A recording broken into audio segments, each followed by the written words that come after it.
Hi, I'm McCarthy, and I help people with their breakups.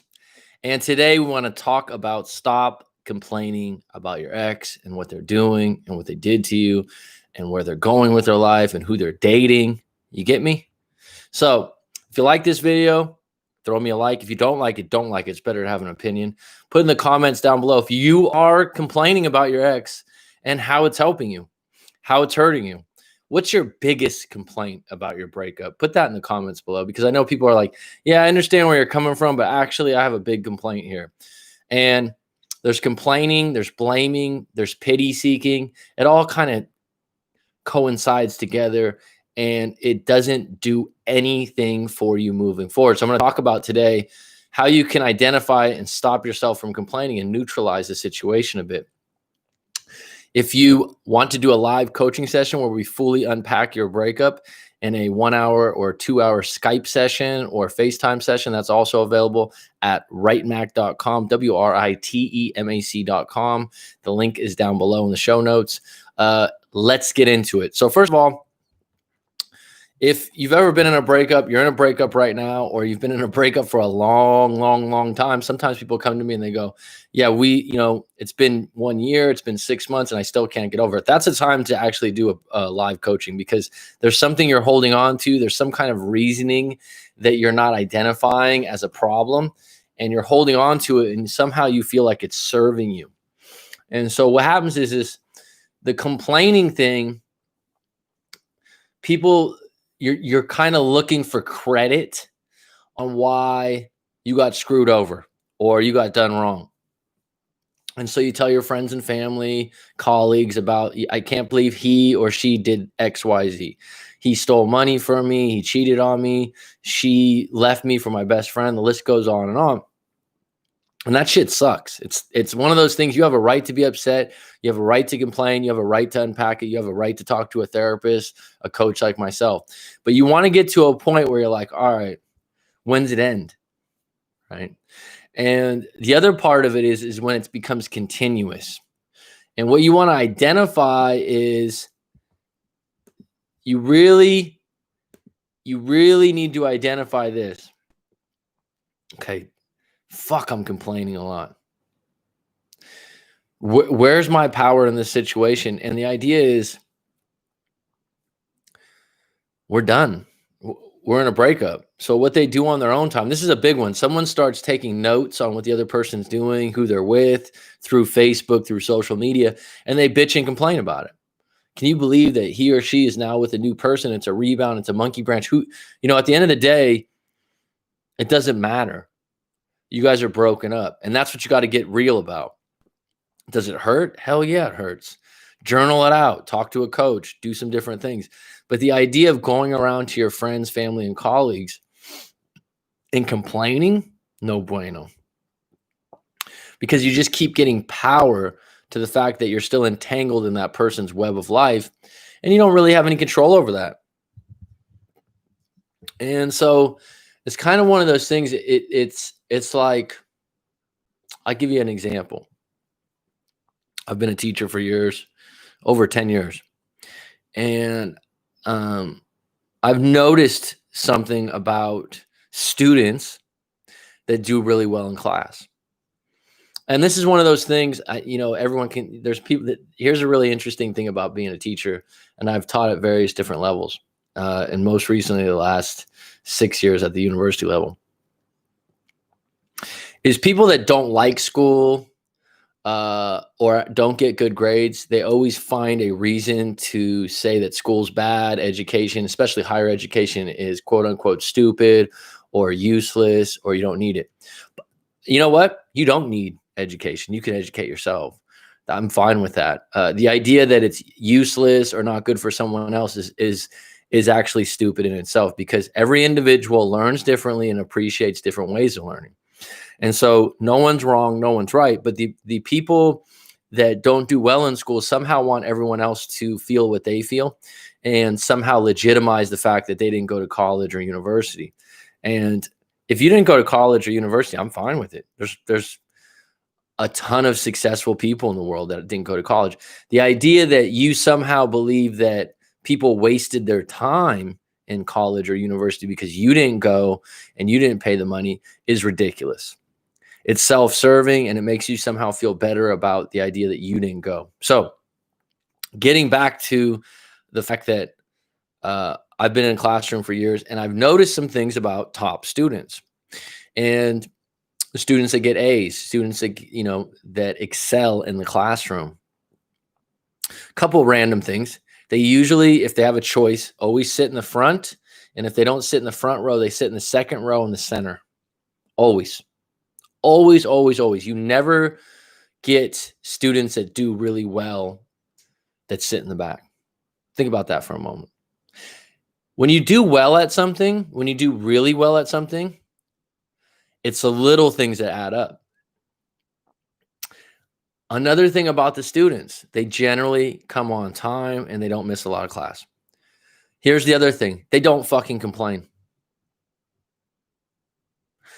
You give them homework, there's a test, they don't complain. Sometimes, once in a while, if they have a friend or someone's kind of dragging them down that complains, they might complain a little bit, but they don't complain. They get on with it. And I'll add something to that. If they don't understand the homework, or they're confused, or they don't like the way the homework was communicated, or they think it's too much, they do this. They raise their hand and ask a fucking question. And usually as a teacher, this is a golden moment to me, because I think to myself, ask questions. Questions are good. This is how you learn, right? The idea that you're, I don't want to do homework, I don't want to do that. That's just complaining with no reason or rhyme. Saying, you know what? I don't understand why we have to do a 15-page story. I think I can write a really good 10-page story. Well, explain to me how that would be done. Or asking questions about your complaints. So how am I going to flip this into your breakup? So you're in a breakup, and let me give you an example of a breakup I had in the past, and I've talked about it, and I circle back to it a lot. And some people that are on the live stream know that I've circled back to this breakup because it was a bad breakup for me.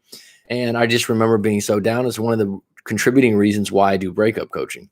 So over 10, 11 years ago, went through it, da-di-da-di-da. But I remember being devastated, being sad, being upset, and being surprised by that, because the breakup had to happen for various reasons. We had some difficulties. We weren't going to change. We were going in different directions. Okay. Looking back, it was absolutely the right thing to do, and I can't see my life going any different. And again, that's why I do coaching now, because crisis is an opportunity. Breakups are an opportunity to change your life. So, because you get down to ground zero and you start letting go of some things, and you go, okay, wait a minute. Now I want to work on myself. And now I have no one to negotiate what I should do next. I have full power to do whatever, whenever I want. So I'm in this breakup.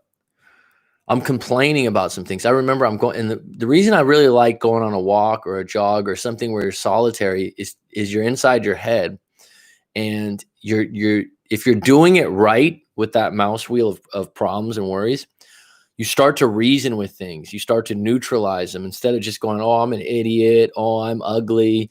Oh, I don't have enough money. That's why she left me. And you just go on and on and on. No. You start to reason some of these things that come up. You have a little bit of self-talk, and you go, wait a minute.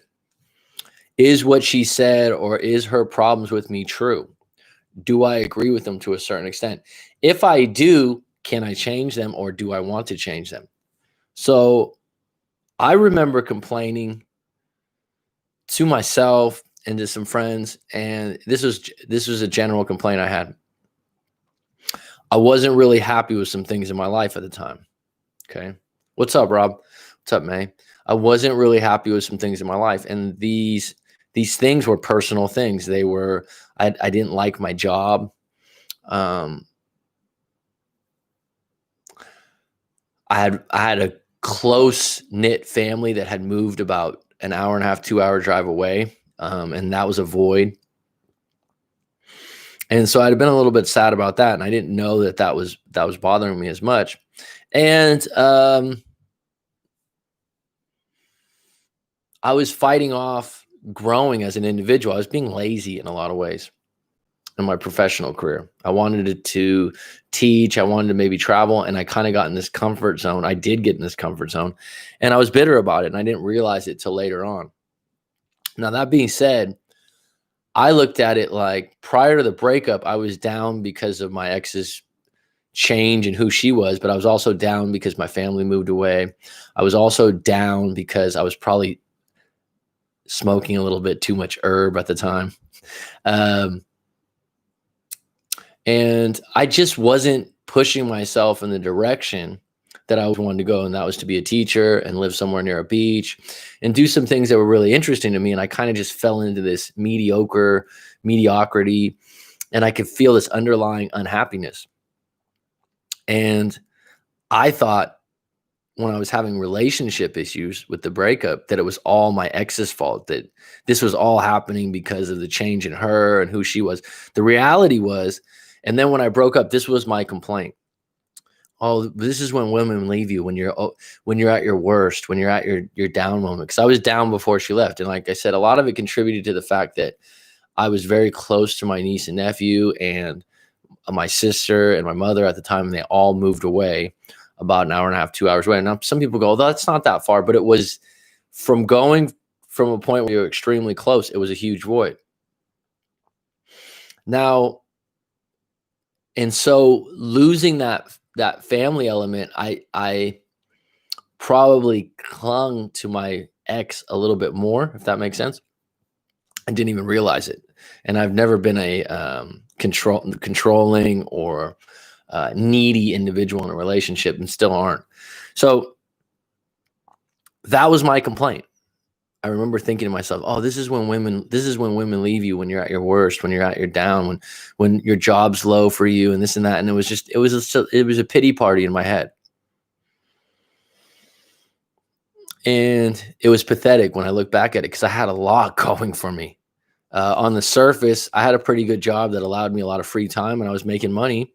I wasn't a millionaire, but I was making money. I had a pretty nice car, if that means anything. I had Warrior season tickets with a friend, which was a big deal before I got them. And then later on, so all these things that I thought in my head were like, I had shifted when the breakup happened. Well, that was one of my big complaints in my head. Oh yeah, they don't stick with you when you're down. No, they don't. And I'll tell you why. Not a woman or a man that's worth their salt, that's going somewhere or doing well in their life, wants to be with someone that they're slugging around like an anchor and listening to them. Oh, my life's so bad. My job's so bad. Yeah, a lot of people, okay, they don't want to be with a partner that is down and out. Surprise, surprise. So if you're in a breakup right now and you're thinking, oh, I've had this down moment with work, and this is when she left me. Yeah, usually it is, actually. Especially if the other person's in a really good place with their career and their family and their friends, because they can't relate and they get sick of your complaining. They get sick of your whining. And you think, oh, it's not fair. They should be there for me. Well, the reality is life's not too long.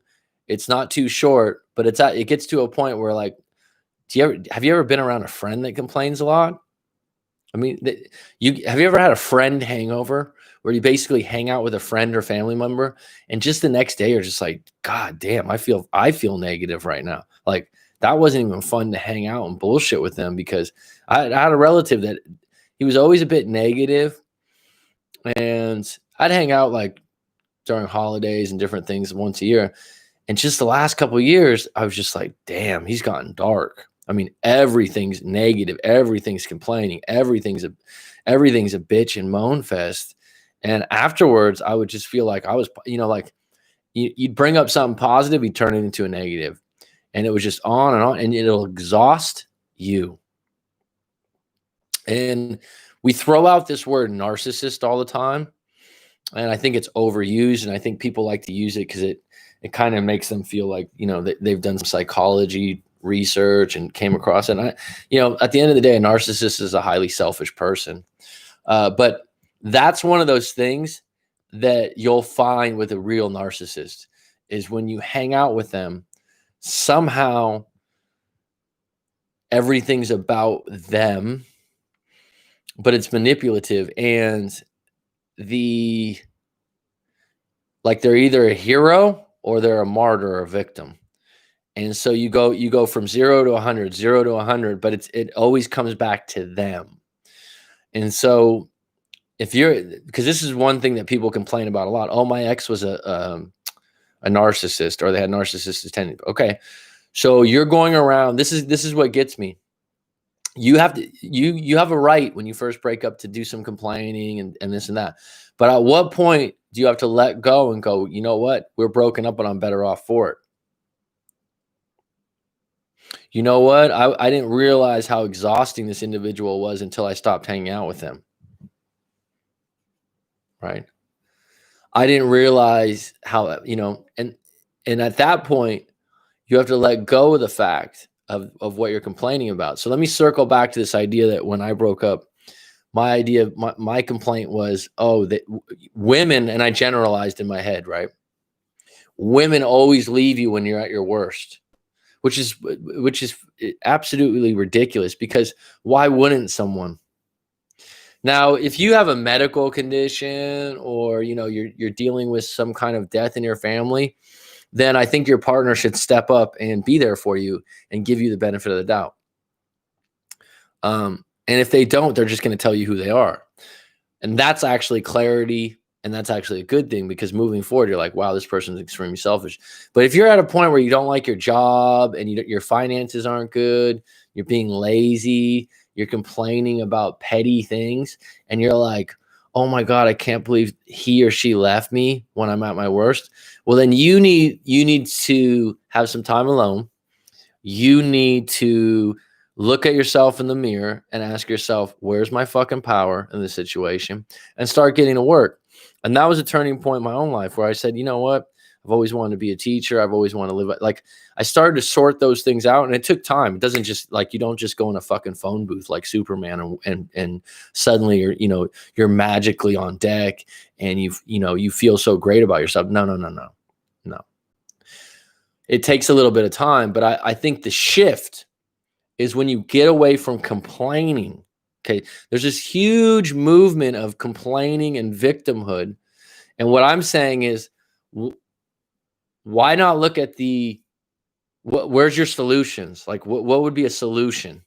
Right. So you're complaining about your ex and you're like, all right, I have all these problems. You're first of all, you complaining is like attractive repellent to your ex, unless they have a really soft heart. And then they're basically going to take you back out of pity. And I've said this before, they will use you, or they will just feel sorry for you and be unattracted to you. Right. And just give you a little petting, like, oh, you're okay. And that's fine if you want to use that as your playbook, but you're not going to be with a strong, independent individual that has some confidence. Now, you need to catch yourself in your complaining. And sometimes I have clients, I'm like, wow, you're complaining a lot. And and this comes from someone that's fought. My father is a huge complainer and negative. He's funny about it. It's humorous. And throughout my life, I've been that way. So I know where people are coming from. It's a learned behavior to be a complainer. Okay. Now, what I've noticed is people that are quite successful or good at their jobs, they don't complain a lot. Like I just said earlier, I got 10 on deck. Thanks for the likes. I said, I've been a teacher for years. The students that do really well in class, right? They don't complain. Instead of complaining, they generally, if they have a problem with something, they go like this.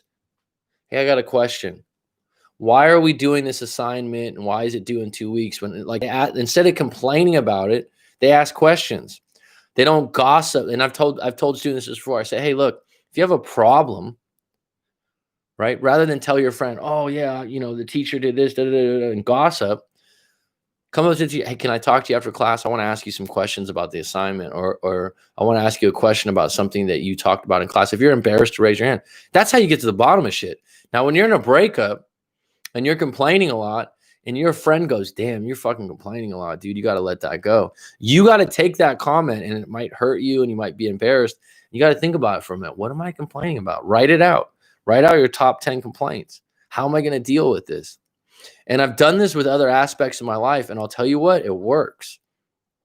So complaining comes from concentrating on a problem or a roadblock, but never looking at the solutions. And somehow people find it productive to complain, right? We have this, the news and everything out there right now. They just talk about the problems. I would really like to know some solutions. This person did this, and this wrong. Okay, what do you suggest? Well, I don't know what the answer is. You're having a problem with your breakup. You're having a problem with your girlfriend or boyfriend, your husband or wife. Well, they're doing this, and this. Okay, so what's your options? What do you mean? Well, your boyfriend's not giving you enough attention. He lives an hour away. He stopped calling you on the weekends. What's your options? Well, no. They're not doing this for me. I know, but where is your power? It's a really interesting question. And I'll give you an example of something outside of a relationship. Years back, I had a commute of about 45 minutes. It's not a long commute, but it was enough for me. It was through traffic, and I had to go to my job. This is years back. And I was bitching and complaining about the traffic. And then I discovered Tim Ferriss' podcast, Audible, and I started enjoying the 40 minutes in the car because the book I was listening to or the podcast was so fucking good that I was actually driving slower and taking my time. So I made that time in the car, even though I was still irritated by bad driving or people, cutting you off or going through a red light. I made that time much more joyful and productive than, coming home and telling everyone, oh, I can't believe I have to drive this far, because people would go, wow, you drive kind of far. They are a lifesaver, right? And I actually liked, as a kid, I liked talk radio.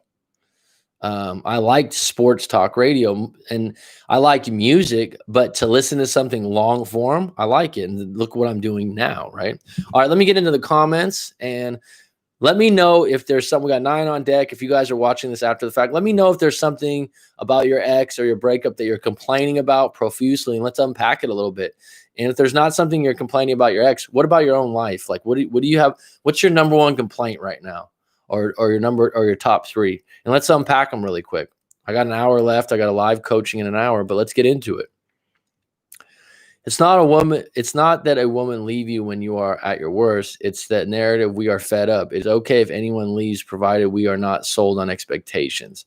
Always lay low after a breakup around ex and common friend. Complain if you have to third parties to get it out of your system.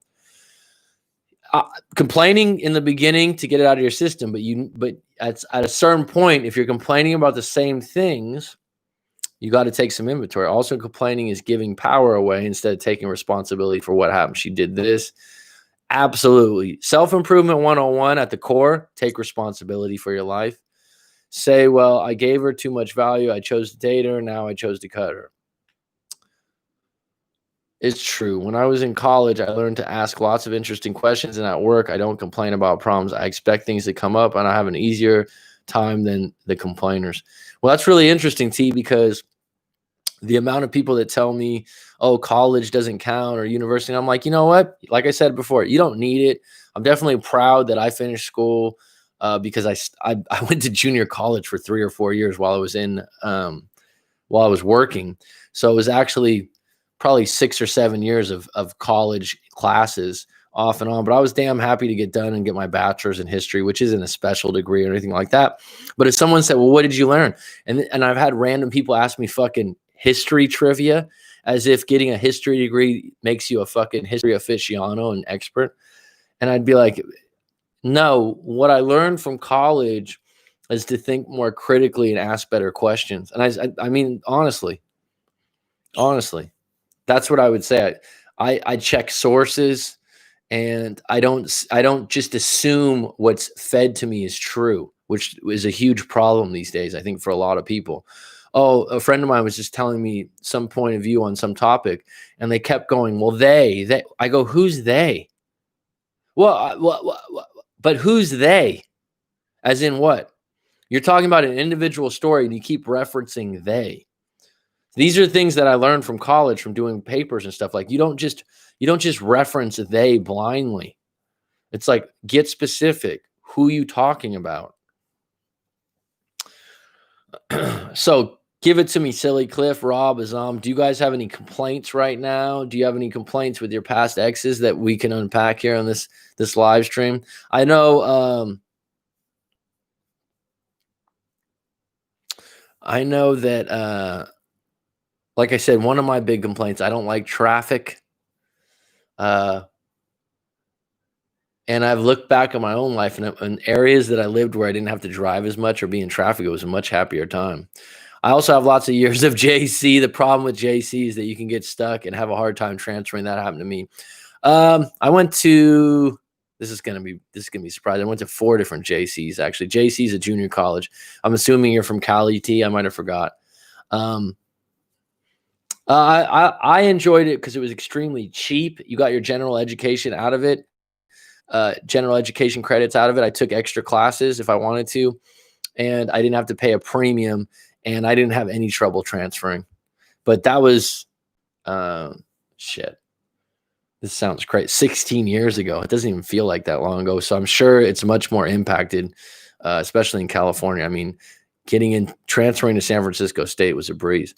My ex robbed me in New York and dumped me at an NYC subway, so I had to hitchhike home. I eventually got over it. Silly Cliff, is that actually true? That's something that you could complain about for a little bit, but then you'd go, you know what? This would be the response to that, Cliff. I'm done. Right? I'm done. But everything I complain about, I see where I added the problem. Should be grateful. Yeah, sometimes you always listen. I recently had a friend. How about this one? Some people might have come across this. This might be a sensitive one. A good friend of mine, his girlfriend, or a girl he's seeing right now, they're pretty fresh, is 4 or 5 days late on her period. So possibly pregnant, right? So he's a little bit stressed out about it and whatnot. And I get it. And I'm 39 years old. I've had a few of those in my life. And I said, hey, look, he wasn't necessarily complaining, but he's stressed about it, slightly complaining, I guess you could say. But at the same time, I said, hey, look, I remember being that way when I was younger, but this is what I'm going to tell you. I said, the thing is, what you got to come back to as an adult is you're going to do the right thing and you're going to handle things. So what do I mean by that? What's up, Leslie?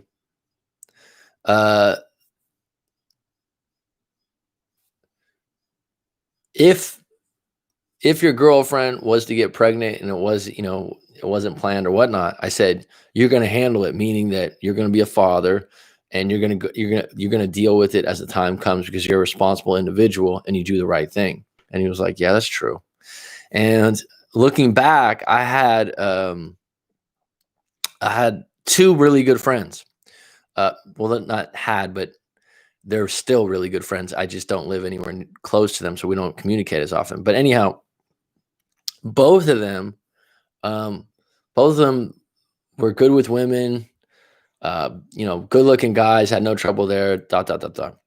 They both one of them got a girlfriend pregnant, which wasn't planned, right? He ended up having the kid, no regrets, on and on. And it changed his life. He got really responsible afterwards. And I think that it's a large reason of why he's successful now. And he elevated himself in his career because he had a kid when he was young. And so he had to grow up. And, that kid's 18 or 19 now. And he couldn't see things otherwise. Him and his girlfriend at the time didn't stay together, but he doesn't have any regrets.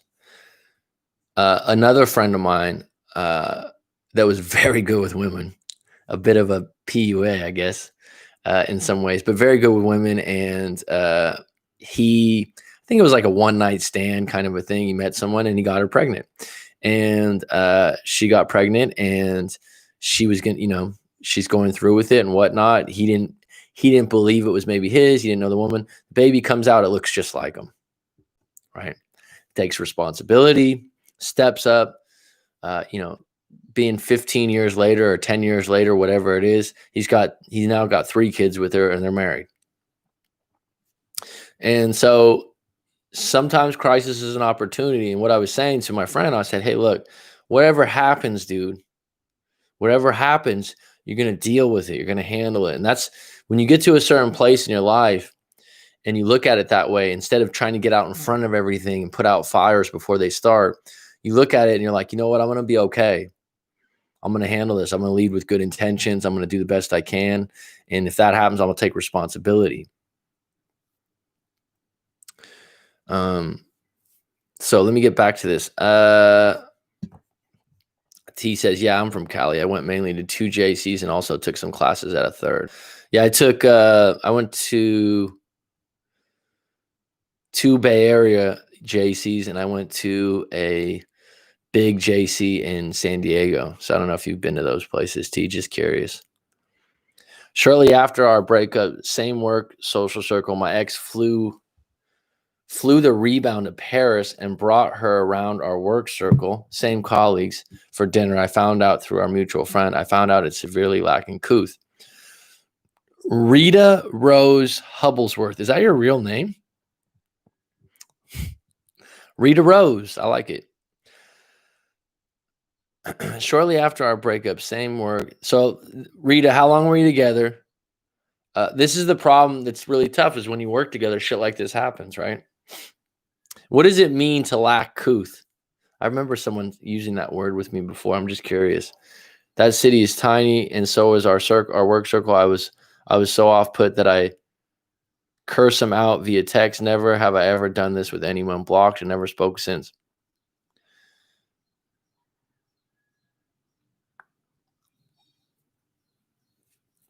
So Rita Rose Hubblesworth is not your name? Seems like an author in England or something. I don't know. It's kind of random. Off and on for 4 years. Off and on. Well, here's the thing. Why were you off and on? Send your story. Send your full story, and I'll give you my take on what went down.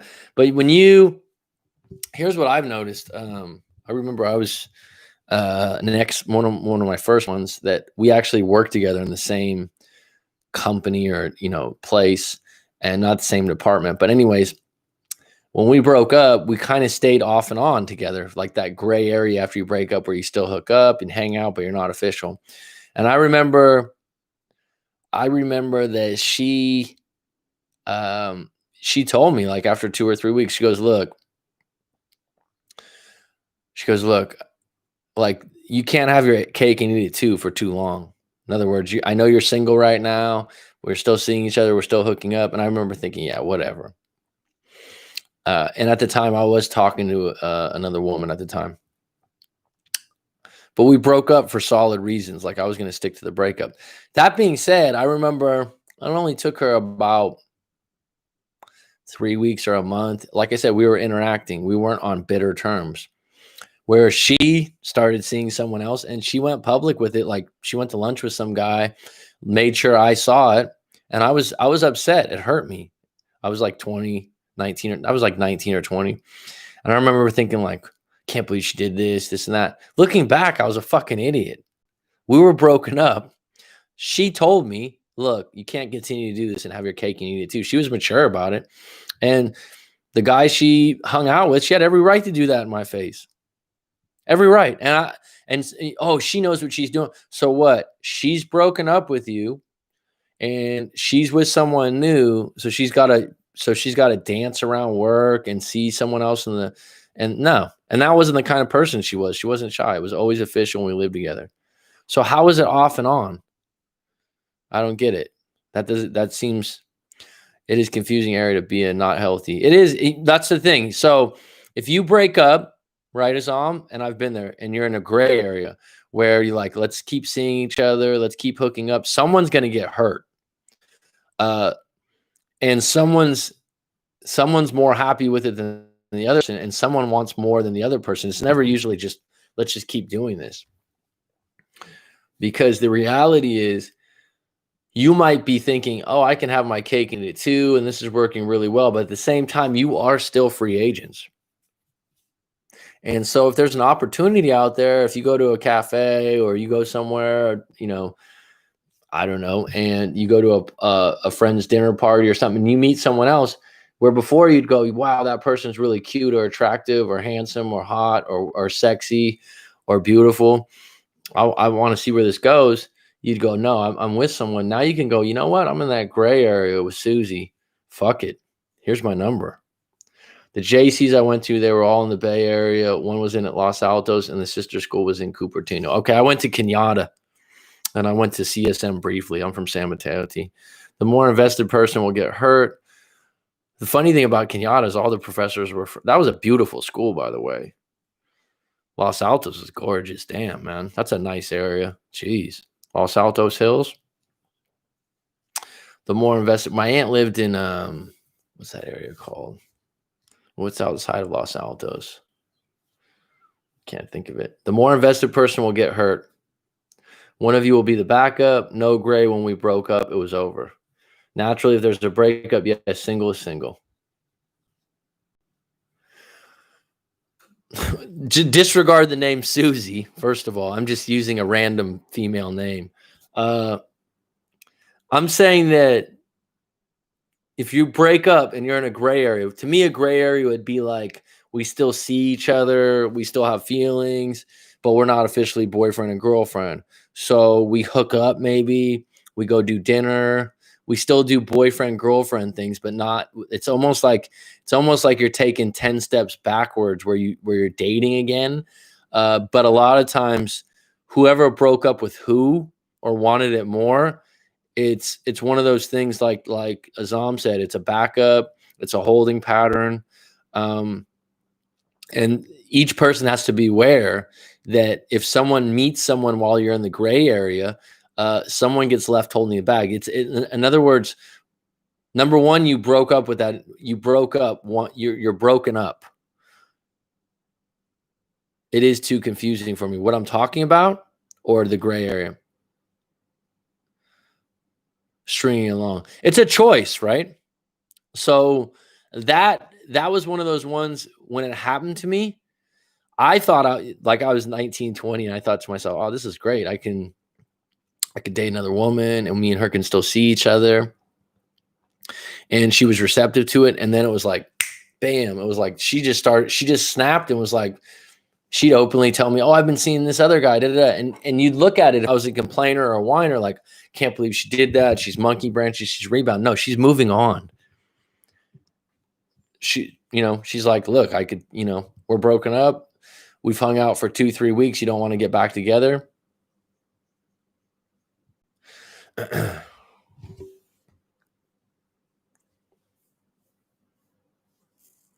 Actually, looking back, I respect her for it. But that was a sting because I was naive and I was young and I was like, well, she likes me. And subconsciously, I was thinking I'd always have it that way. And then when reality got checked, and I was like, wow, she's an attractive woman. She's got a great personality. I'm not surprised she met someone new. Now, going back to your Rita Rose, that's not cool, right? Like, to rub it in, but at the same time, it's part of the circumstances of you guys having the same friends and colleagues, right? And so it's not an ideal situation. And the question I would say is, do you think it was intentional to rub it in your nose, or because he's that kind of person? Or do you think it was more or less just circumstances of still being in the same circle? But be private, since it's so recent. It was thrown in my face. Paris and same colleagues. I never. Yes, I understand gray. No gray. What I would add to that, Rita Rose, is the number one reason why you have such a problem with it is your own morals and values says, I would never do that to him. And so, unfortunately, human beings don't share the same morals and values. Yeah, one in Los Altos is up in the hills after you park one of the parking lots. Same thing in Kenyatta was loaded with stairs. That's kind of funny. The situation itself feels a bit too complicated for my taste. She actually told you took it for granted. You talking about my situation? No, I wasn't.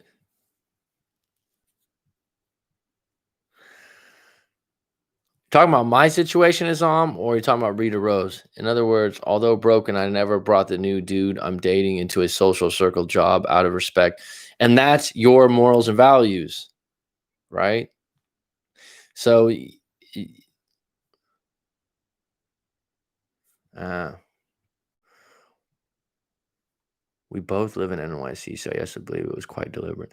Is that the kind of person he is? You known him for 4 years. Is that okay? Here's the thing, Rita Rose. Dun. Why did you guys break up? I meant your situation. She was trying to make it work. My individual situation that I'm referencing is like I said, I was 19 or 20. It was a long time ago. I broke up with her. And the funny thing is, you might relate to this. She actually didn't do anything wrong in the relationship. I just had, like I said, she was promiscuous before she was with me. We lived in the same town. There was all these rumors that she had hooked up with XYZ guys, and she'd always say it wasn't true. And then she later told me, yeah, no, it is true. I hooked up with so-and-so. And my ego at the time couldn't deal with that. And so I broke up with her. And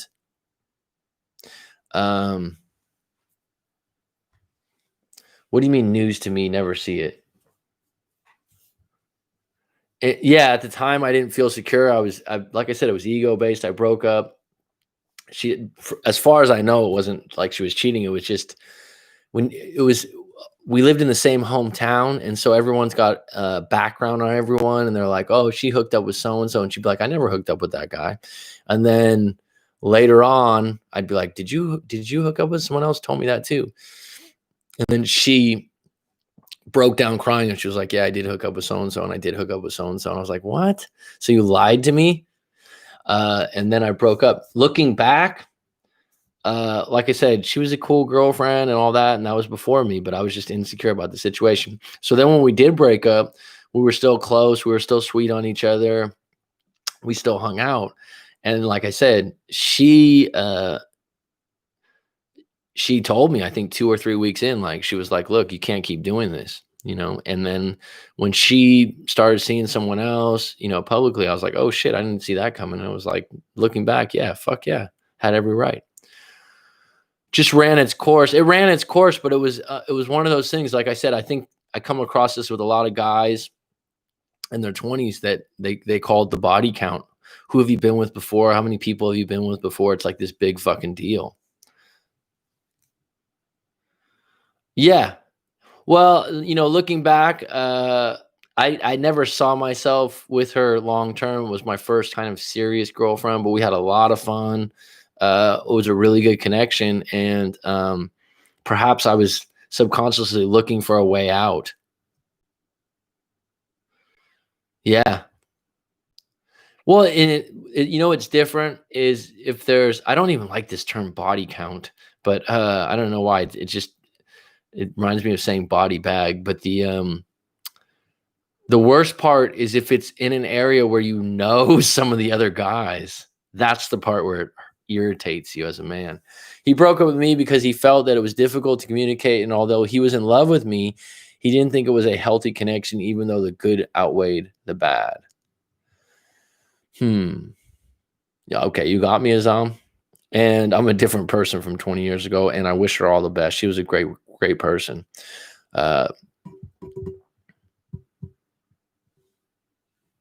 Difficult to communicate. Okay, so Rita Rose, the golden question is on a scale of 1 to 10. What was your trust level? On a scale of 1 to 10, what was your connection slash chemistry level? On a scale of 1 to 10, what was your attraction slash intimacy level, Rita Rose? On a scale of 1 to 10 with this guy, just out of curiosity. I thought he was always heavy and dark, always complaining. Is that interesting? That's why you chose this? Well, I mean, complaining, if you're around someone that complains all the time, they bring you down in the snake pit sometimes. And it can, like I said, it can exhaust you. It can bring you down. It can make you negative. And so I think it could be fun sometimes. Like I said, my father's a big complainer, but he's funny about it. But at the same time, it gets old. And if it's a playbook of how people handle things, he was always 10 years my junior.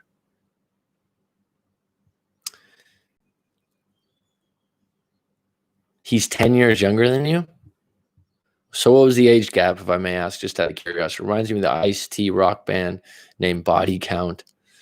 Is the college you went to called Kenyatta? It might not exist anymore.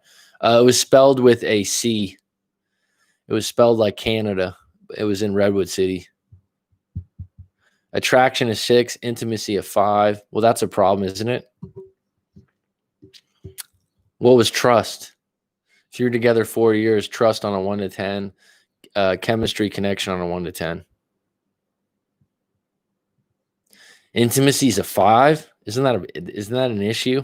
I mean, as a guy, if intimacy is a 5 and I've been with you for 4 years, that could be. See, sometimes people, oh, it's about communication. We don't get along. It could be like intimacy. So you're 39 and he's 29.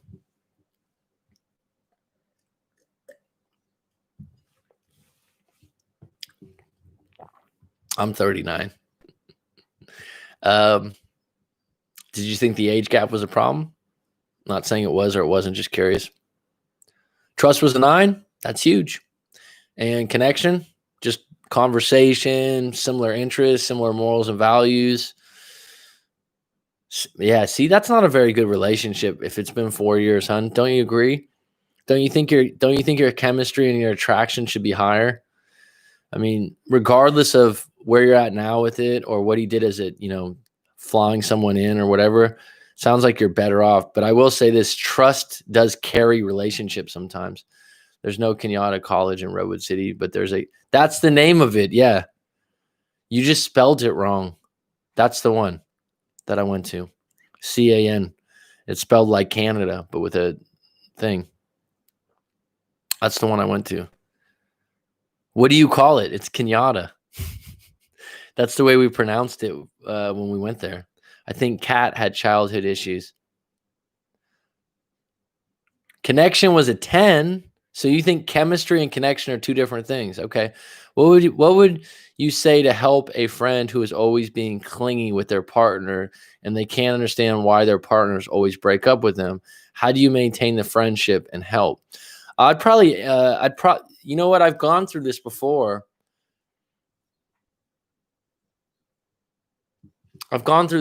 Cliff.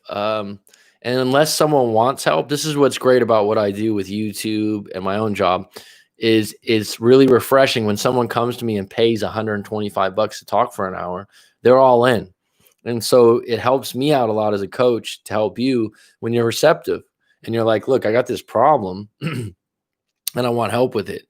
Now, the problem is, Silly Cliff, if your friend doesn't see it as a problem and he just sees it as, oh, that's the way you're supposed to treat women or this is how women treat men, it's really hard to get through to someone like that. And they might be offended by you telling him what to do as an adult.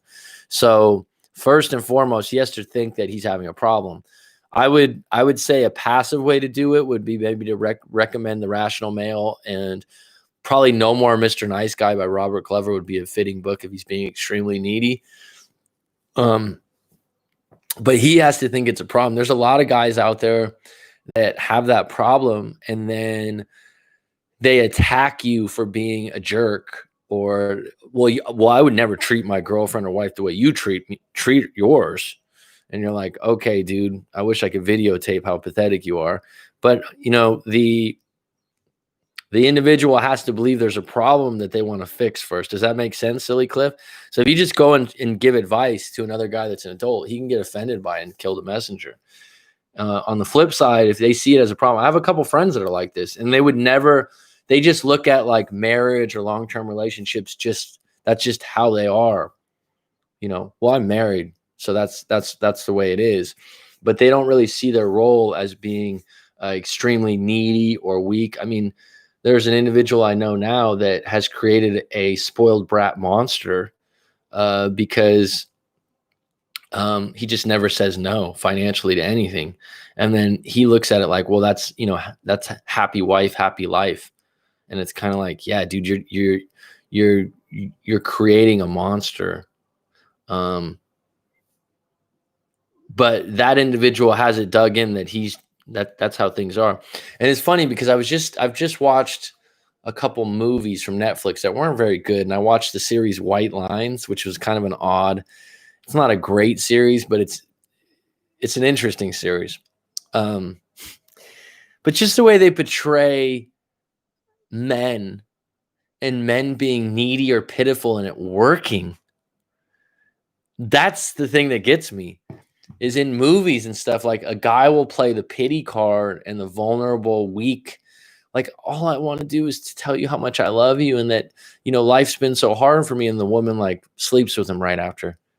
That's not realistic. There was a Matthew McConaughey movie that I just watched that's older, that's about a ghost of your girlfriend's past or something. And Matthew McConaughey is this big, pickup artist, great with women. But some of the things he does when, there's 3 bridesmaids at a wedding and they all want to screw him. And he's got to bat him away. And it's like reality, even if this guy was great with women, the reality of 3 bridesmaids being in their late 20s to early 30s, being single and throwing themselves at a guy, it's just not that common. They even had a scene where he hit on this woman and just grabbed her breast and she didn't care. Like, some of these things in these movies are just like, yeah, that would never happen. And I think that Silly Cliff, some of these guys, like they watch some of this stuff and they're like, oh, this is how you're supposed to be with a woman. So those are 2 books I would recommend. The only time Silly Cliff people like that actually turn the corner is when they have a bad breakup, or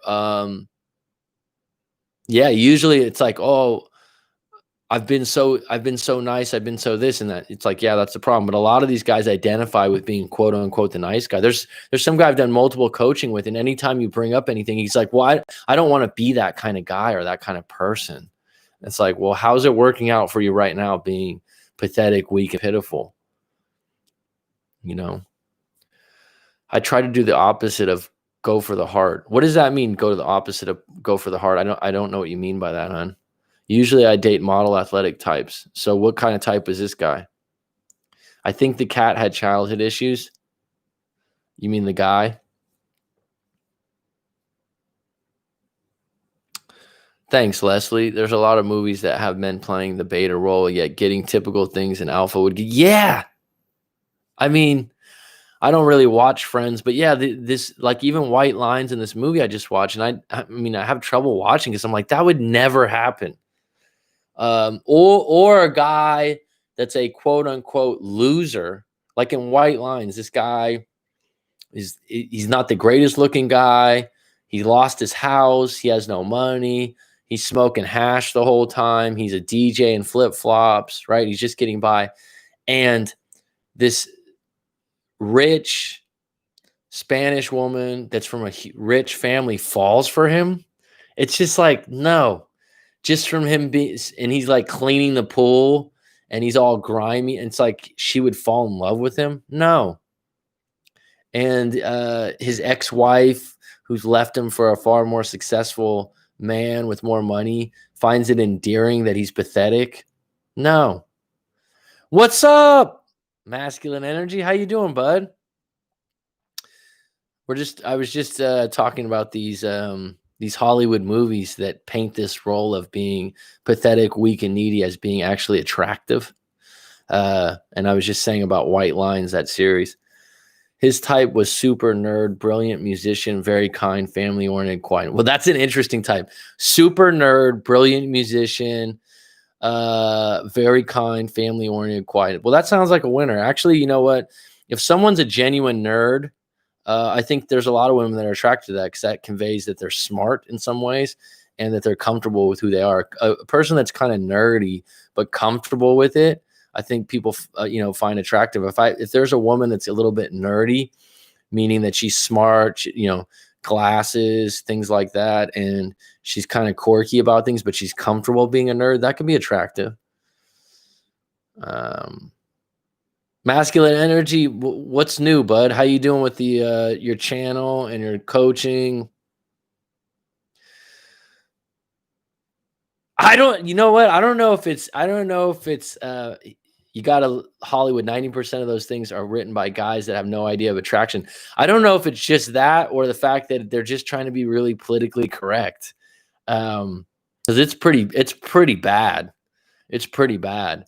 I mean, that's why Swingers was such a great movie, because that's a little bit more realistic. But the idea, it's interesting. Even that.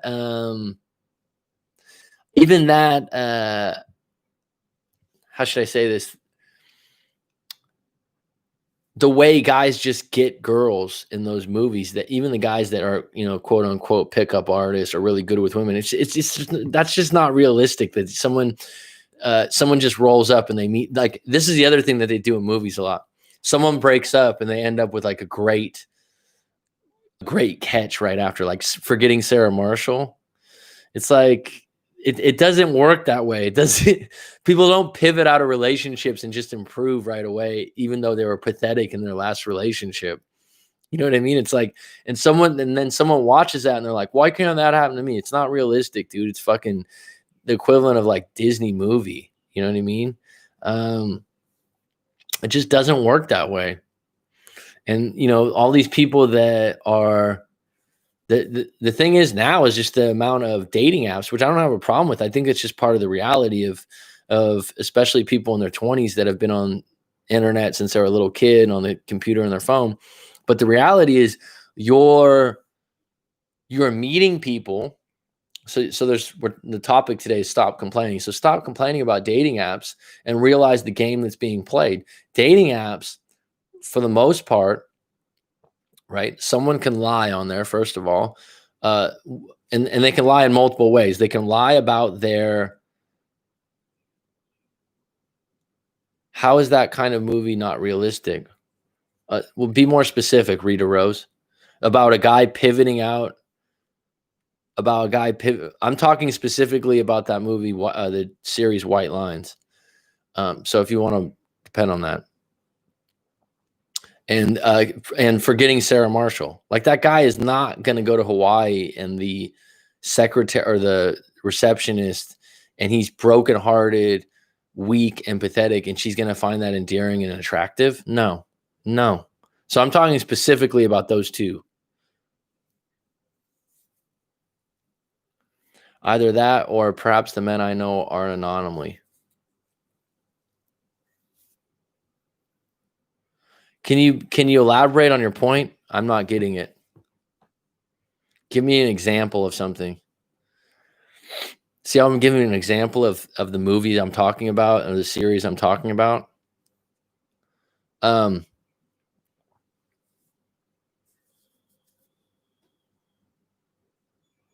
Consider the source. Good for you.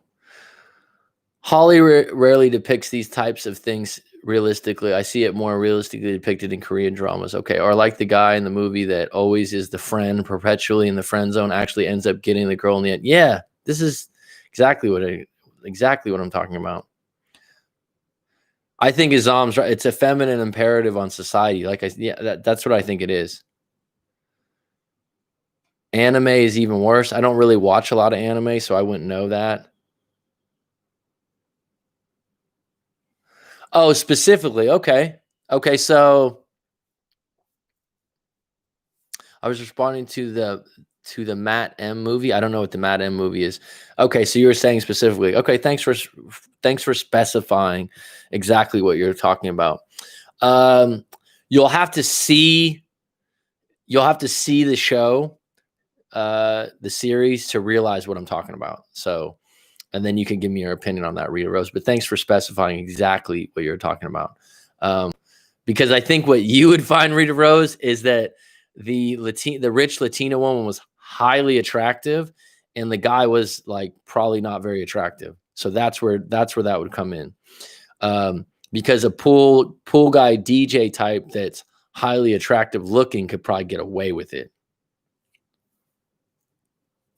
Mac, I'm sure you've been in that situation where when you have a girlfriend, other women are attracted to you. Sure.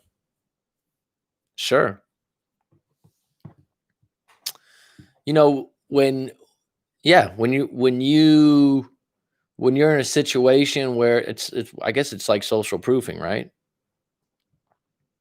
Why do exes always return? They don't always return. That's not true. No, that's something I don't agree with, Caitlin. Good to hear from you, though, hon. I don't agree with that actually. I've heard other people say that it's misleading. It's individually based. I think a lot of times people say that, and what I would add to that is that what does it mean to have someone come back, Caitlin? This is like you're back together. See, here's the thing.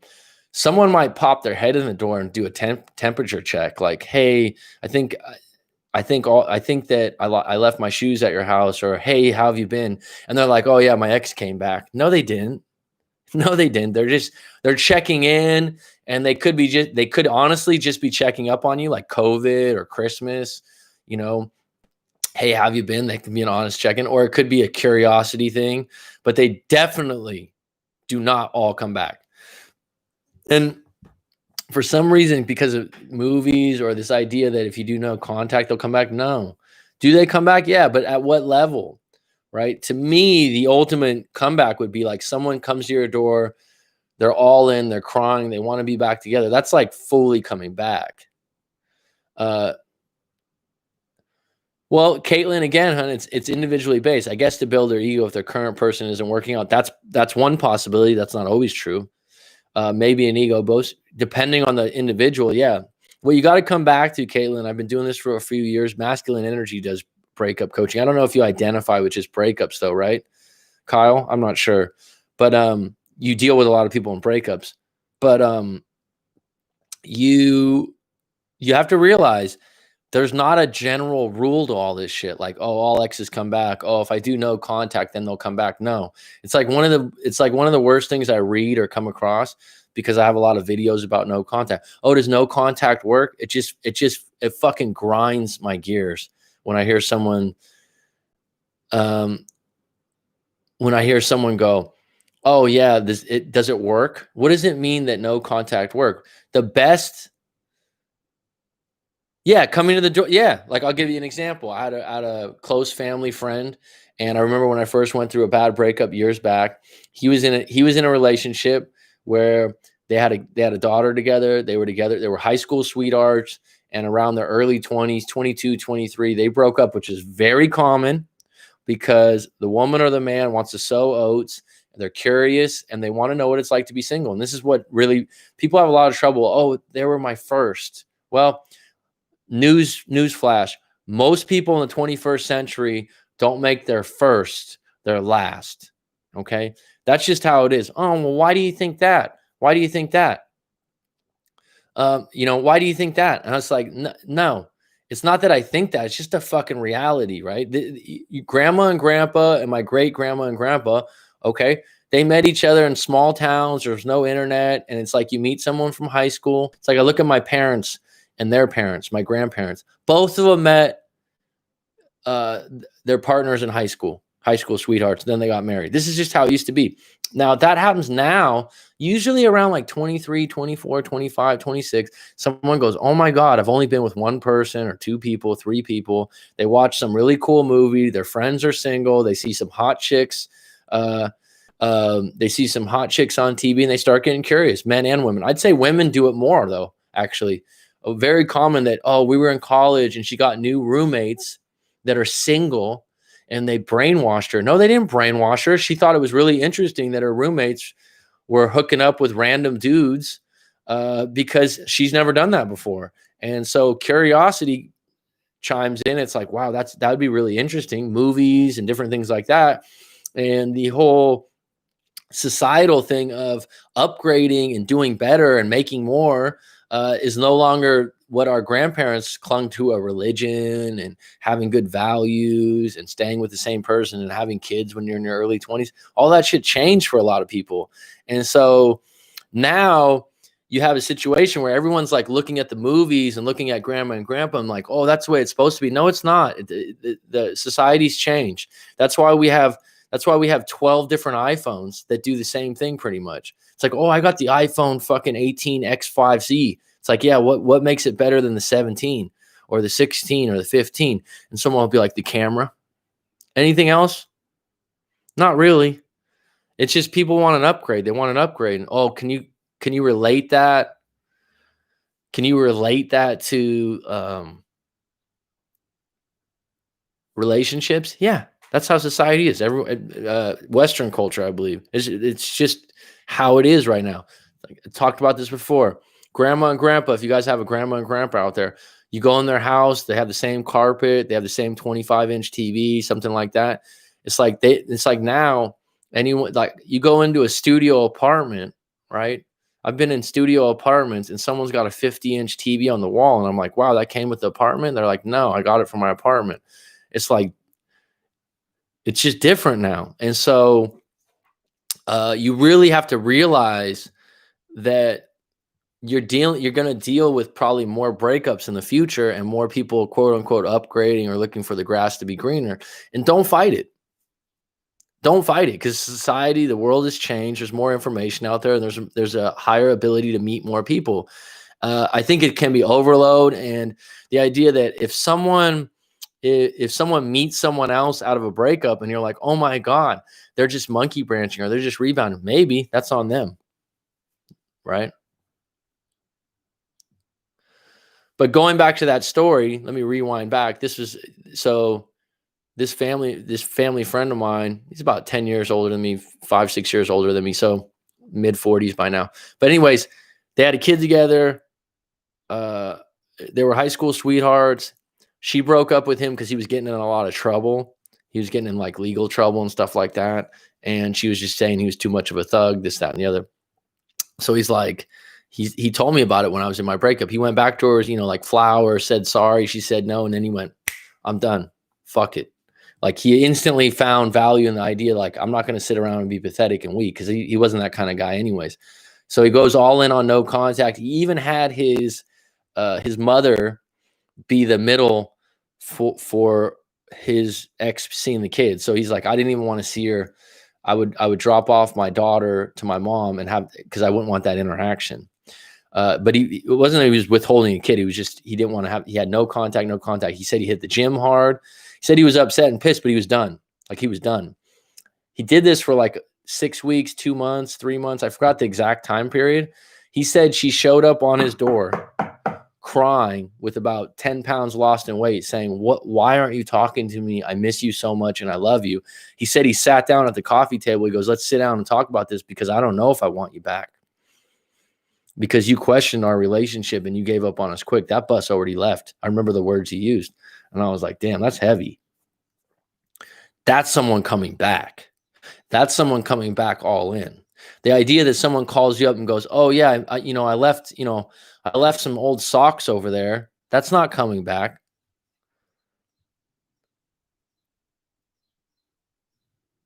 Word Mac. Now that I think about it, he still hasn't delivered the rest of my belongings from his house. He said that they'd be at my house by the end of the March. I assume COVID delayed it, but no news.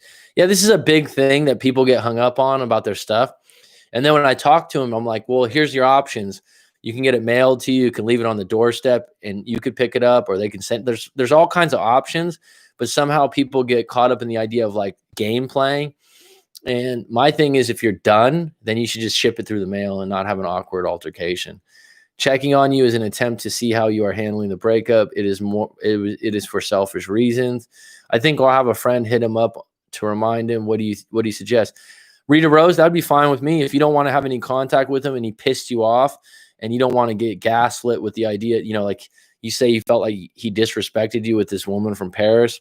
Well, then if you have a friend that could suggest it to him, then fine. If the stuff means something to you, if it's important stuff that you do really sincerely want back, send him an email and just go, hey, look, do me a favor. I would like my stuff back and I want to know the status on it. At least with an email, you don't have feelings exchange and you could just get to the fucking point. No contact can help your case. Someone would say, well, why don't you text? Email is different, right? Because email, I'm just sending you a message specifically to your email.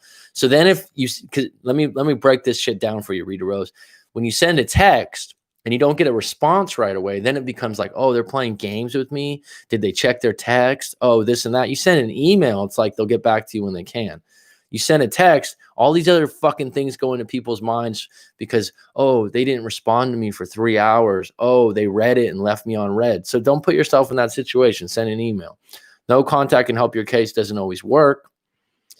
No contact works for you to get yourself back on deck. That's what I always say. Either to enjoy having you pining for them, why should be move on before me. I will string them along until I replace. Yeah, a lot of dating coaches on here claim no contact works. No contact backfires from what have seen. For the record, for the people in the cheap seats, no contact is for you to assess your life as an individual and get back on deck and look at the man in the mirror or the woman in the mirror and go, what am I going to do with myself as an individual? Because me cutting off contact with this other individual is me accepting the breakup and going, wait a minute, can I live without him? Because let me just add something, right? When someone goes, I can't, the only thing you can't do as a human being is go without water, sleep, and food for a long period of time. Everything else is pretty much possible, including flying, right? It's like someone say, oh, you can't fly. Well, we got airplanes. We got hang gliders. There's a lot of things human beings can do, except maybe, oh, how about this one? Oh, we can't be invisible. We got camouflage. You know what I mean? It's like there's a lot of things when you get creative as a human being, and that's one of the human being's greatest talents in the animal kingdom is we improvise, we adapt, we get creative. And this idea when someone goes, oh, I can't. Well, sit on the sidelines and be a complainer then. Regardless, no contact always works. You either get them back or end up not wanting them back. Just move forward with it. I've watched a lot of masculine energy, good stuff, but these days I just mainly watch this live stream. Right on, T. I appreciate you, bud. Usually the woman, as they passively generate options, and I support masculine energy. I like his work. I like who he is because the dude seems real, right? And he swears, right? You don't seem like you're trying to be someone else. You're trying to like put on some fucking show. And I like that. We're going to have to do a live stream together one day, masculine.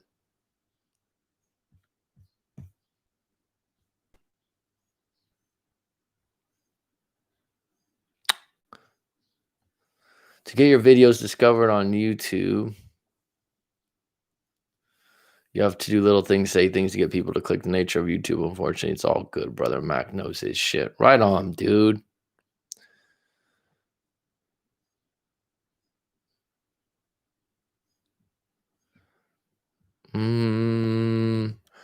I sometimes think women are easily influenced. Some men are easily influenced, bro. I mean, you know, there's a lot of sheep out there in this world, Joe Johnny. You know what I mean? Like, it's like women I'm highly attracted to are intelligent, independent, question things. You know, sometimes some guy will just be like, he's got a hot girlfriend, but I mean, she can't chew gum and walk at the same time. I mean, is that long-term attraction? Men don't have hypergamy as a tendency. Their mate checklist is usually short. Plus, they love idealistically more like a dog. That say they can stay even if their partner isn't the hottest. Jen, we got to talk pretty soon. If you did live streams, I'd drop in if I saw an alert for it, like this live stream. I think this stream happens almost every day. That's why I see the alerts.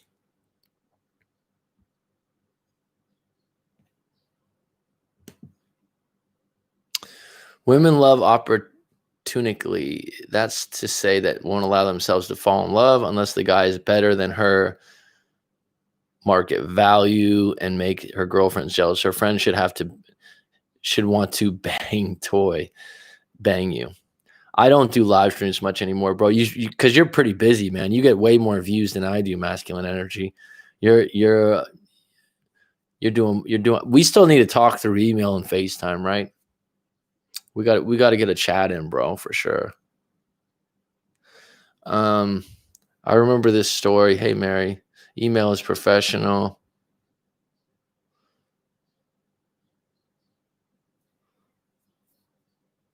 I think email just, you know, like, what are your thoughts on texting and relationships these days? That's a broad question. I would say that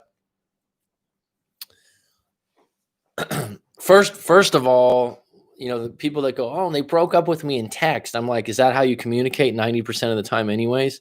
So there's individuals, like I'm 39, so I didn't grow up with a phone. We had a pager in high school. Mary knows where I'm coming from. And so I tend to talk more. I'd use text, right? I'm not a fucking, Neanderthal. But some people, they're texting all day, all the time. So I would say that one thing I always tell guys specifically is keep it short. If something comes up, there's a lot of power in just saying okay. A neutral, short statement like that creates some mystery and some kind of like, what does that mean? Yeah, okay. I like to keep them shorter. I like to get to the point. I like to set it up to meet up together. I don't like to text for 10, 20 minutes. I think it takes away from intimacy if you do that too often. And then the thing about overly texting people, you don't know what they mean feelings wise. So, but it depends on the situation. And you probably have this too, masculine energy. People will send me their texts that they've exchanged with someone, and then I'll break it down with them. But a lot of times guys are over texting or over explaining themselves. And it's better to be short and to the point. And like I said, there's a lot of power on the texting of, okay, I don't know if I can see you this weekend because, my friend's doing this and that. And I think maybe Tuesday we can see each other. Okay, we'll talk Tuesday. Instead of like, oh, well, if you're doing, don't explain yourself. I came to get my things from my ex 2 weeks ago. I texted him, told him I'll call him when I'm in the area. If he's free, I'll come get it. And he was available. So that's what it was. Jen's ready. Anticlimactic, Mary. It sounds mature for him. Yeah, I'm gonna send you an email today, dude, because I have time now, and we were supposed to meet up a few different times, but I'd really like to break some things down with you. I think we can help each other.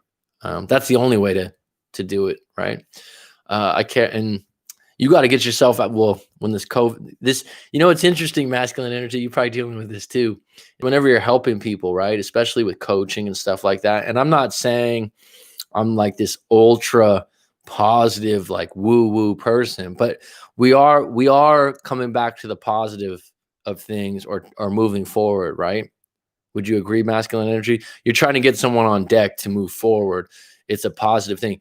The funny thing is people are like, well, you make a suggestion or you do this, and they're like, well, yeah, what about COVID? And you're like, fuck. Because there's so much uncertainty about all that shit, right? You know what I mean? And it's like, it's such an interesting thing right now because I was going to tell you had mentioned before with Rob and stuff. You know what I mean? You're like that's like the trump card when you're coaching. It's like, well, yeah, I would do that, but I would exercise more, or I would go for walks, or I would take my girl for a hike. But if there's COVID, it's like, oh fuck, And the funny thing about that shit is when you talk to people in different parts of the world, like I do and probably you do, which is a privilege, and I'm happy to do it. I don't know your regulations where you're at. You know what I mean? I don't know what you're not allowed to do and what's going on. So it's an interesting case. And what I tell people is you got to find the positive in it. You got to get creative. You got to adapt to these situations right now. But it won't be forever. So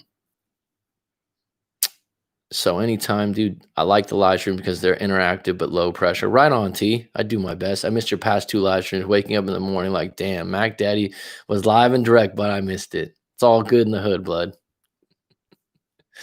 Giving stuff away, make the breakup real. Keep it short and don't try to remove the pain from them.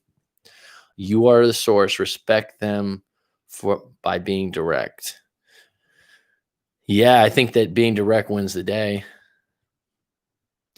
Mary, like COVID, it's one of those things depending on who you are or where you're at. Like I said, there's some places that are getting locked down earlier than others. There's some places where, New York City's got way more cases. So it is one of those things. It's not just cut and dry apples to oranges, or it is apples to oranges. I don't know your situation, but at the end of the day, you got to deal with it, right? Like I said, like, you got to deal with shit. There's a lot of complaining going around. Everyone's complaining. Everyone's going like, look. It's like, wait a minute, deal with your shit. Move forward. All right. I do have a live coaching coming up right now. This was good to catch up with you all. I will be back on tomorrow. I enjoy the live streams. Masculine Energy, also known as Kyle. I'll be in contact with you, but I'm glad that you dropped in as always. We're usually on the and we'll get together on something, but I think it would be good. I think it would be fun for both of us, not just something for our tribes, if you will, our groups. I don't know what to call it specifically, but Jen's like, good night, everyone. Okay. Masculine, have a good one. Mary, have a good one. Oh, Johnny, always a pleasure, bud. I hope you're well. I hope work's going okay, bud. I will hit you up, Kyle. Azam, always a pleasure. Guardian at the gate. Mary, you had another breakup? Do we need to talk? Rob, I didn't hear much from you today, but I appreciate you. T, it's always a pleasure. Bay Area's finest. The Yay. Rita Rose, thanks for making an appearance today. I appreciate it. Do we have anyone else on here? Caitlin, always good to hear from you. I hope things are well as you're a mother these days, and that's good.